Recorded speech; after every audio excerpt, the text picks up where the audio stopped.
Hello everybody, this is Bharat. I'm here to explain about the file system. My teammates are Mr. Vasudev Singh Chauhan and Pramod Kumar and myself, Bharat Kumar. Uh, First, I would like to tell about the what are the objectives of this entire presentation. Here we are going to know about what exactly the file mean and what is a file system and what are the different file systems that are available now, and certainly we may encounter where we unknowingly delete our files, and what are the chances of recovering of those files deleted, and what file system are we using in our devices, handheld devices or personal computers or servers or some gaming computers like that. And finally we want to explain about the Linux file system structure. And here we go about what exactly a file. A file is nothing but a collection of data, and of course it's a collection of data, but in a format of binary. But while we see it in a system, it will be in an understanding manner. But in order to talk about the computer language perspective, every file is a collection of uh, a memory, like a secondary storage memory, where the information is recorded on the secondary storage. In terms of computer language, we can say that file is a logical unit of information which is created by a process. We can see that. And next, that it can also be called as a logical storage actually, which is abstracted by operating systems from physical properties of a storage. And when we move on to the next, we have a file attributes. Attributes are nothing but a properties of a file. We can say that, these can be addresses of, suppose we have suppose I am Bharat. I have some attributes when I joined in this Tamuk. Like I have my ID, I have my KID, I have my KUID, like that. I have my own courses IDs, like that.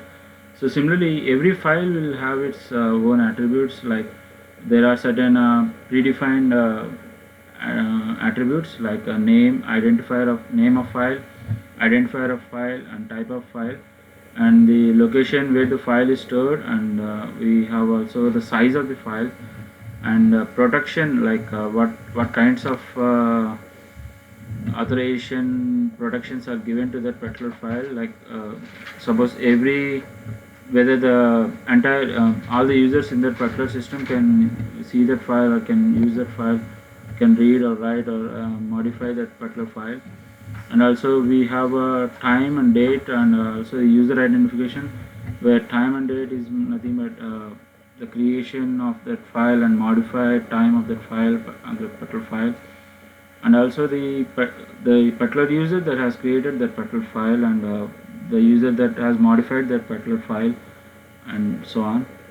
And when it comes to the Windows operating system, we have these visualization of these particular attributes of a file.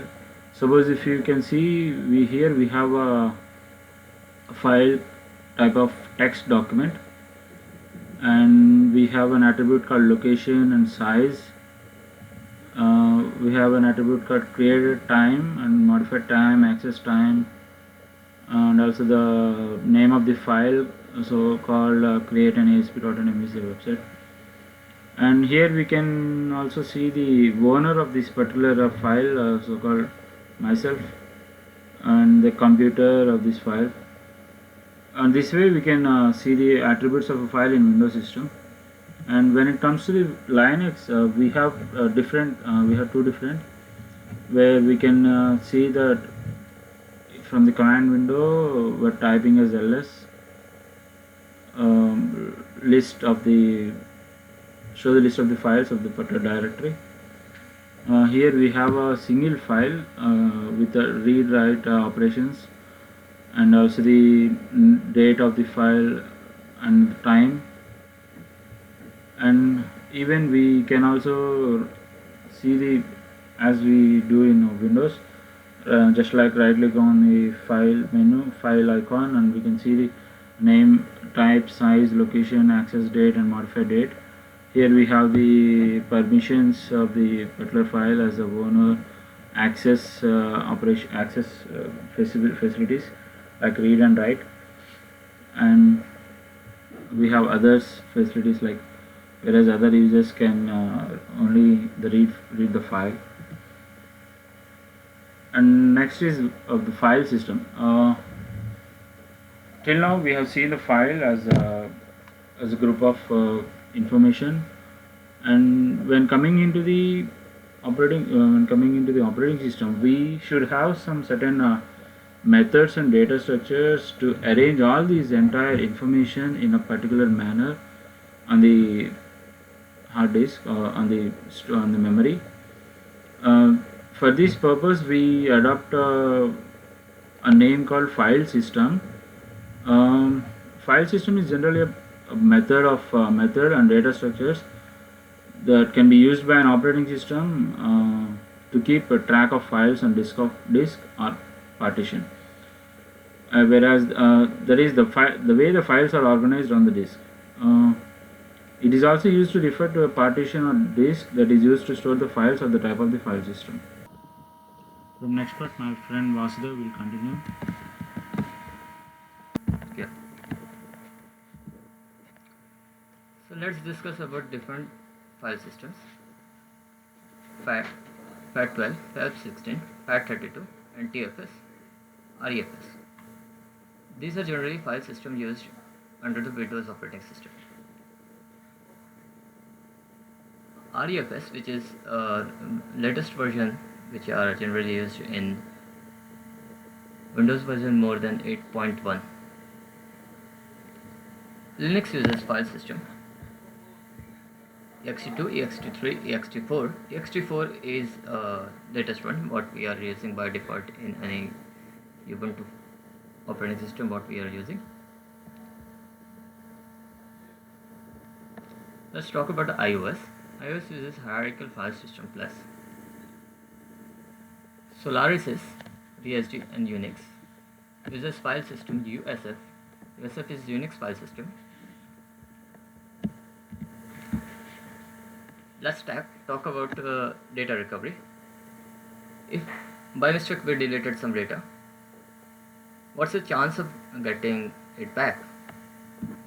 If you are using FAT or FAT32, it's nearly 100% chance of data recovery. So we can say that by if you are using a Windows operating system, we can recover data. We can't say it's a good thing to recover data, because if you can recover data, it's very hard to erase data. And if we lose our important document or laptop, anybody can fetch your data, even if it is deleted. macOS. macOS is HFS Plus, which is structured as B-tree metadata, which is hard to recover, but we can do it by IntelliRAW tool, enhance the chance of data recovery. Linux file system. It's easy to recover data in a Linux file system, but the name of the file is hard to retrieve because the information of the data is removed, but the content of data is not removed. Let's talk about the Linux file system. File systems are stored on disk. By default, Linux uses ext4 file system. We are using version 1 of ext4. Generally, flash drive or USB uses file system FAT. We are using 32-bit of FAT system. Let's see the root directory of Linux. Root directory is denoted by /. Under that, all other directory comes. Binary is a directory where all the executable are kept. Boot is a directory where kernel and the other file system are kept like grub. When we boot a system, grub or master boot record fetches the kernel of the system and boots it. CD-ROM is for devices which have CD-ROM. Everything in Linux is file, and like screen, keyboard, mouse and other devices like CPU comes under the device and kept under device drive. etc contain configuration files. Home is a directory of all the users except the root. For root we have root directory. Media is a directory where when we mount a storage device, like we mounted a Kingston pen drive, which is kept in the media. Temporary is a directory where all temporary files are kept, which are removed when the system is rebooted. Not all, but most.